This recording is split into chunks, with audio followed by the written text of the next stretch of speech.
dans Alien Romulus, il y a une scène assez discrète où on voit l'actrice mexicaine qui est enceinte, qui s'injecte la fameuse huile noire qui est conservée dans le laboratoire et qui est ce que recherche Weyland Yutani.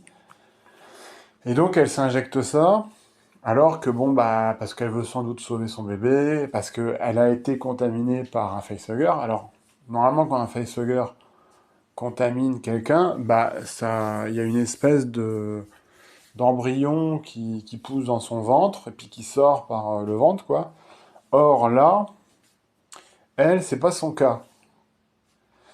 Donc, est-ce que, quand un individu est enceinte, enfin l'embryon en fait se fait directement dans l'embryon, ça modifie directement l'embryon dans le ventre de la mère. Ça c'est possible. Mais bon, théoriquement, ça aurait dû accoucher d'un alien classique, mais non, c'est pas le cas.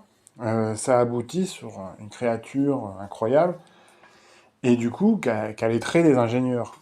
Alors maintenant, bah, c'est ça l'explication, c'est que l'huile noire qu'elle s'injecte en fait, eh ben, ça modifie l'hôte, enfin, ça modifie la génétique, en l'occurrence de l'embryon, et ça en fait un demi-ingénieur, quoi. Moitié, demi-alien, demi-ingénieur. Voilà, c'est ce qui explique la créature finale.